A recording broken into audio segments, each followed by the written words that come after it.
कलयुग का मतलब ही कली मतलब कलह, लड़ाई झगड़ा सबसे ज्यादा या तो जुआड़ियों के बीच में होता है या शराबियों के बीच में।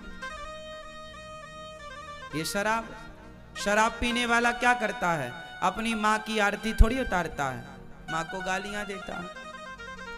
पत्नी का आदर थोड़ी करता है, पत्नी के मंगलसूत्र को बेच देता है। हाँ या ना? बच्चों को पढ़ाता लिखाता थोड़ी है, बच्चों की कॉपी किताब बेच के भी पी जाता है। अभी कल मुझे एक दादी अम्मा मिल गई, 2 बच्चे लिए थी, एक लड़की थी एक लड़का था। बोले महाराज हमारा बेटा है, ये छोटे छोटे बच्चे हैं, इनकी माँ तो बचपन में ही गुजर गई।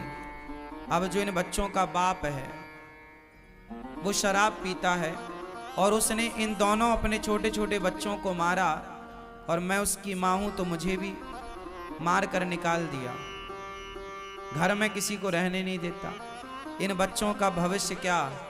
बोली हम लोग तीनों लोग आत्महत्या करने निकले हैं।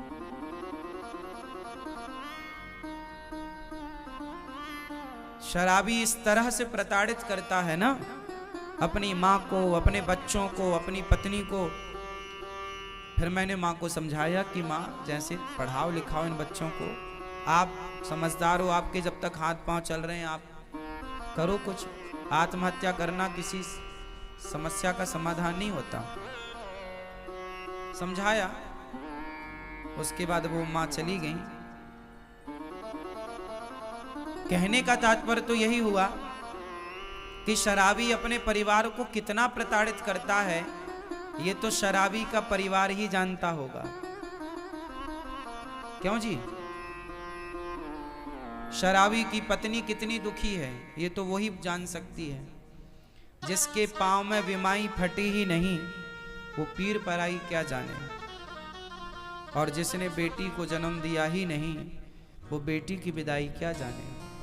कई बार ऐसा होता है कि हम दूसरों का दुख नहीं जान पाते, दूसरा आदमी कितना दुखी है उसके दुख का हम अंदाजा भी नहीं लगा पाते। क्यों? तो शराब समाज को कितना दुखी करती है, बोलो हाँ। इसलिए आप लोगों से मेरी विनती हाथ जोड़कर है, मेरे नौजवान दोस्तों भाइयों से, शराब ना पिया करो। तुम्हारी पत्नी, तुम्हारे बच्चे, तुम्हारी माँ बड़ी दुखी रहती है। तुम तो पीकर नशे में पड़े हो, पर जो पत्नी तुम्हारे लिए अपनी माँ, अपना पिता, अपना परिवार छोड़े बैठी है, थोड़ी उसकी खुशी का भी तो ख्याल रखो। उन बच्चों का भी ख्याल रखो जो अभी छोटे हैं, जिनको पिता के प्यार की, माँ के प्यार की जरूरत है, शिक्षा की जरूरत है। एक शराबी हो जाए ना घर में तो पूरा परिवार प्रभावित होता है उस एक के कारण। बोलो हाँ। शराब बहुत भयंकर होती है,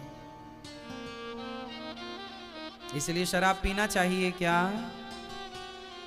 शराब अच्छी हो, यदि आपके हिसाब से शराब अच्छी है तो फिर अपने बच्चों को भी पिलाना, और शराब बुरी है तो हाथ जोड़ के कहता हूं आप कभी मत पीना, क्योंकि ये सब बर्बाद कर देती है। शराब सब कुछ बर्बाद कर देती है। आप कितने लोग इस बात के गवाह हैं कि शराब पीकर बर्बाद हो जाता है व्यक्ति? कितने लोग? हाथ उठा।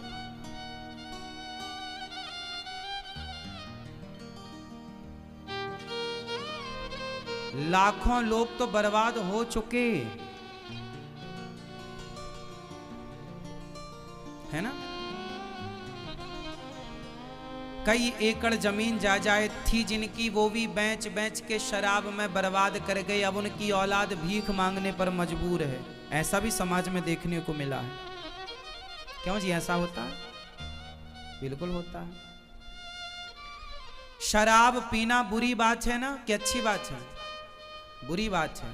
लेकिन आप लोग टीवी देखते हैं, मूवियां देखते हैं, पिक्चरें देखते हैं। आजकल पिक्चरों में शराब पीने का सीन होता है। आजकल जितने भी आपके सुपर डुपर स्टार होते हैं, ये आपको शराब पीने के लिए प्रेरित करते हैं। मतलब वो चाहते ही हैं कि आप बस नशेड़ी बन जाओ, आप अपने लिए, अपने परिवार के लिए, अपने देश के लिए कुछ ना करो, बस शराब के नशे में पड़े रहो। इसलिए हमारे देश में तो शराब बांट बांट के चुनाव तक जीत लिए जाते हैं। जिस नेताजी ने ज्यादा शराब पिलाई, उस नेताजी को ज्यादा वोट मिलेंगी। ऐसा होता है हमारे देश में। मतलब शराब की बोतल में आदमी बिक जाता है। शराब की गुलामी देख रहे हो आप। वो कुछ नहीं बोलती शराब, लेकिन आदमी को खरीदने की ताकत शराब में है। इस तरह आदमी नशेड़ी है। और सोचिए कि जो व्यक्ति इस तरह से गुलाम होगा, तो अंग्रेजों की गुलामी और शराब की गुलामी, इन दोनों में खतरनाक कौन सी है? इसलिए आप किसी के गुलाम क्यों बने? क्यों अपना बोतल भर शराब में अपना विवेक, अपनी बुद्धि नष्ट करें? क्यों नहीं अपने विवेक से काम लेते आप लोग? हमारे देश में गरीबी का सबसे बड़ा कारण शराब है। मैं इसका बहुत बड़ा गणित समझा सकता हूं आपको। समझो, एक आदमी दिन में, एक मजदूर की बात करो आप, एक मजदूर दिन में 250-300 रुपए कमाता है या 400 रुपए कमाता है। 400 रुपए कमाता है, जिसमें कि वो 100-150 रुपए की शराब पी लेता है। हाँ या ना? दिन भर काम करेगा, शाम को 300 रुपए या 400 रुपए मिलेगा, तो घर जाने के पहले एक बोतल वो शराब पी लेता है। और घर जाता है तो शराब के नशे में जाता है। सबकी बात नहीं कर रहा हूं मैं, कुछ लोगों की। अब उसको 100 रुपए की शराब यदि रोज पीता है, तो महीने के 3000 हुए कि नहीं? क्यों जी, हो गए क्या? गणित सही है हमारी? 30 दिन का कितना हुआ? 3000 हो गए क्या? हो गए। अब बताओ कि जो 3000 रुपए वो शराब में खर्च कर रहा है महीने में, 3000 वो अच्छे स्कूल को देता तो उसका बच्चा अच्छी शिक्षा प्राप्त कर पाता। उसके बच्चे को मजदूरी ना करनी पड़ती। वो मजदूर है, चलो कोई बात नहीं, पर अपने बच्चों को तो पढ़ा लिखा कर इतना योग्य बनाओ कि उन्हें किसी के द्वार पर हाथ ना फैलाना पड़े। तो खुद भी मजदूरी करता है और फिर शराब पी कर के पैसे बर्बाद करता है। बीमार पड़ जाता है तो फिर बच्चों से कहता अब तुम कमा कर लाओ। तो बच्चों को आपने ना पढ़ाया ना योग्य बनाया, तो फिर वो मजदूरी ही करेंगे। तो उनके बच्चे फिर मजदूरी करने के लिए मजबूर होते हैं। फिर उनके साथ धीरे धीरे जब बाप शराब पी के ऐसा हुआ, तो उनके बच्चे भी फिर वो सोचते हैं हम भी शराब पिएं। इसलिए हमारे देश में गरीबी की जड़, यदि हर पिता पैसे कमाकर, मजदूर भी पैसे कमाकर यदि उसे सही जगह पर खर्च करे, अपने बच्चों की पढ़ाई लिखाई में, अपने लिए घर बनाए, अपनी ज़रूरतें पूरी करे और 2 पैसा बचा के अपने भविष्य के लिए रखे, तो बताओ गरीबी समाप्त हो जाएगी? उसकी होगी। भारत के प्रत्येक व्यक्ति की गरीबी जब मिटेगी, तब भारत देश की गरीबी मिट जाएगी। और इसके लिए आपको विचारवान होना पड़ेगा, पैसे का सदुपयोग करना पड़ेगा। शराब, आज बड़ी बड़ी पिक्चर बनाने वाले सुपर डुपर स्टार वो आपको शराबी बना रहे हैं। हमारे देश का दुर्भाग्य बताएं क्या है? दुर्भाग्य ये है मेरी मां कि आज यहां पर कोई अच्छी बात आपको बताए, आपके बच्चों को सही राह बताए, तो आप उसे कहते हैं कि ये ठग रहे हैं, लूट रहे हैं।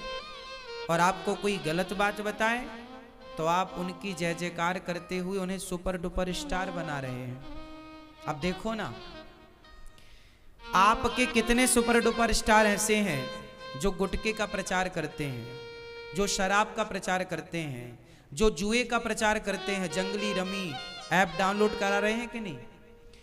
वो जुए का प्रचार कर रहे हैं। कौन? आपके सुपर डुपर स्टार जो पिक्चर बनाने वाले लोग हैं, हाँ या ना? जुए का प्रचार कर रहे हैं ना? मैं किस किस का नाम लूं? नाम सबके पता है, पर क्या बताना आप समझ लो।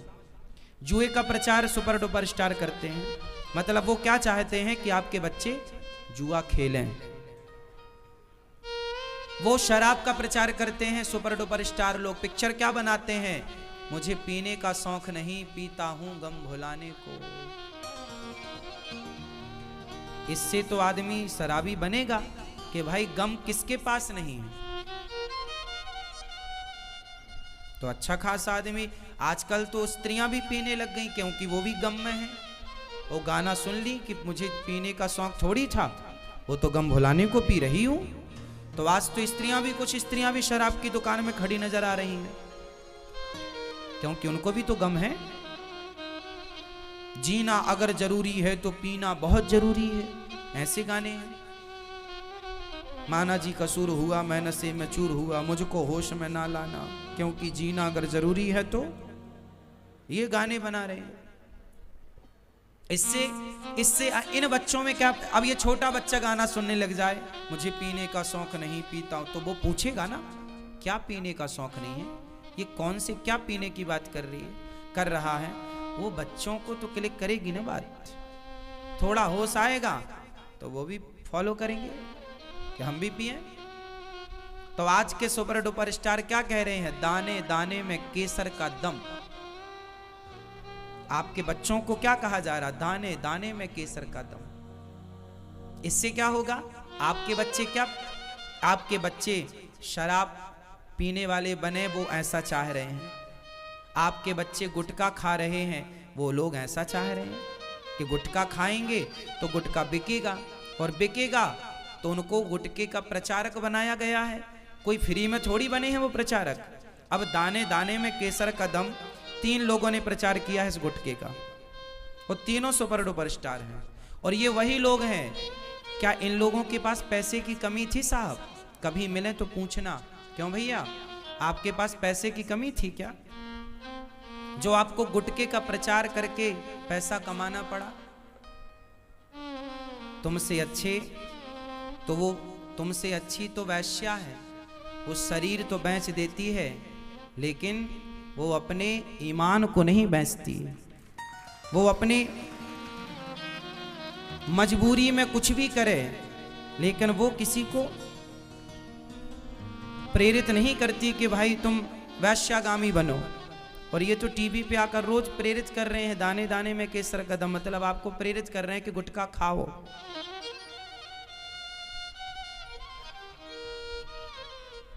गुटखा खाओ ऐसा बोल रहे हैं। इसलिए गुटखा, इन लोगों के पास पैसे की कमी नहीं है। गुटखे के प्रचार में इन्हें 5-5, 10-10 करोड़ रुपए मिले होंगे, या 50 करोड़ भी मिले होंगे, मुझे आइडिया नहीं है। लेकिन पैसों के लिए अपना ईमान बेच देना सही है? कोई मुझे 5,000 करोड़ दे, कहे अनिरुद्धाचार्य जी आप इस गुटखे का प्रचार करिए, 1 लाख करोड़ नहीं साहब, पूरी दुनिया की दौलत देगा तो भी मैं अपने अनुयायियों को, भक्तों को गलत राह नहीं बता सकता।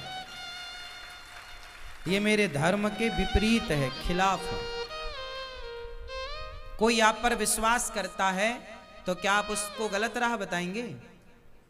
बोलो बोलो हाँ या ना। तो इन लोगों पर लोगों ने पिक्चरों के माध्यम से विश्वास किया कि भाई ये लोग जो करेंगे अच्छा करेंगे, पर ये तो आपको गुटखा खाना सिखा रहे हैं। क्यों जी, सीखे के नहीं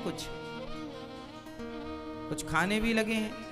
आज 100 में से 95 बच्चे गुटखा खाते हैं, छोटे छोटे बच्चे गुटखा खाते हैं। बोलो हाँ, छोटे छोटे बच्चे। और गुटखा खाने वालों के साथ ऐसी स्थिति है कि आप उनके सामने बैठ जाएं तो आधा तो आपका मुंह भिड़ा देते हैं, छपेड़ देते हैं गुटखे से। जब वो बात करते हैं ना तो उनके अंदर की सुपारी निकल निकल के आपके मुंह में चिपकती है। ध्यान से देखा कि नहीं?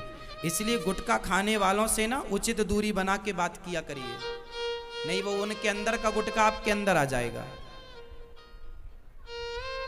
हाँ या ना? सही कि गलत है? बिल्कुल। कई लोग आ जाते हैं यहाँ पर, मुंह में इतना गुटखा भरे और बिल्कुल मुंह के पास ही आके बोलते हैं मिलना है, इतने में तो मिलने में आधी मिला दी। इतने में तो आधी सुपारी मिल भी गई।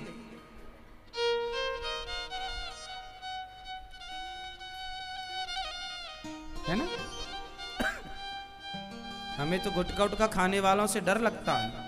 थोड़ा उचित दूरी से बात हो, इतनी दूरी कि उनके मुंह से सुपारी जो निकले बीच में ही गिर जाए, यहां तक ना आ पाए, इतनी दूरी मेंटेन करना पड़ती है। और गुटखा उटखा खाने वाले ना वो धीरे से बोलते हैं क्योंकि उनका अमृत टपक ना जाए नीचे, इसलिए वो फिर पास में आके बात करते हैं। है ना? वो नीचे मुंह करके बात नहीं कर सकते, ऐसे भरा है ना, ऐसे बात करेंगे नीचे मुंह तो टपक सकता है, कुछ अंश गिर जाएगा, हानि हो जाएगी, क्षति हो जाएगी कुछ हिस्से की। क्यों? और महापुरुषों के दांत बिल्कुल काले पाए जाते हैं। दांत देखिए आप, बिल्कुल काले या फिर लाल। कितनी दुर्दशा कर रखी है अपने मुंह की। भगवान ने कितना बढ़िया मुंह दिया है।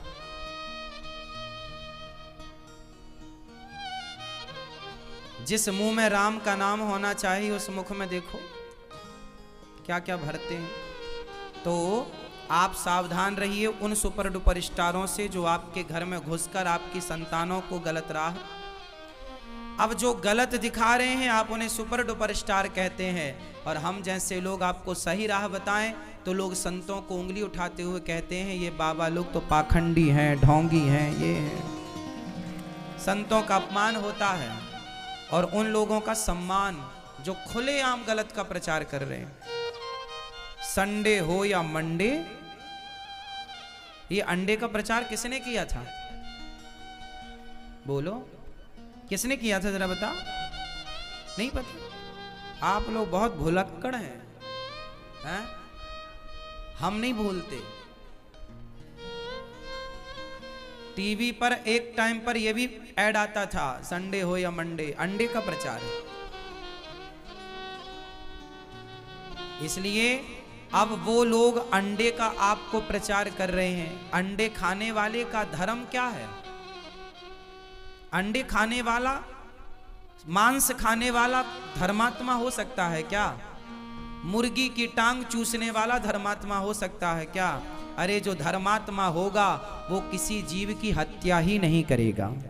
जो कर रहा है वो धर्मात्मा कैसे है? हमारा धर्म तो ये कहता था कि हम चींटियों को भी, तुम्हारी दादी अम्मा आटा डालती थी, चींटी की भी हत्या ना हो, पक्षी को दाना। हमारे देश में एक राजा हुए हैं शिवी, उनकी गोद में एक कबूतर आकर गिरा। बहेली आया, बोला महाराज ये हमारा कबूतर है, हम जंगल से पकड़ कर लाए हैं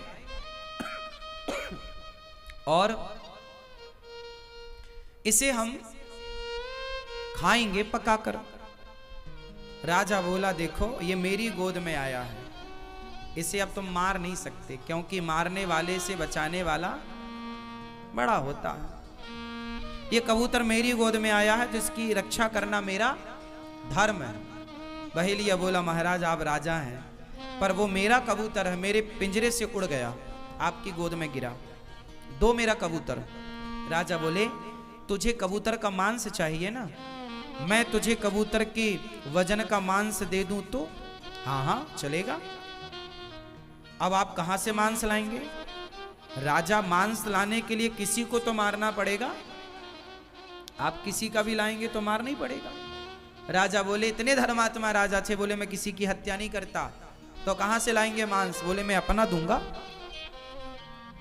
एक तराजू बांधी गई, तराजू के एक पलड़े पर कबूतर को बिठाया गया कि इसके वजन का मांस बहेलिया को इसको देना।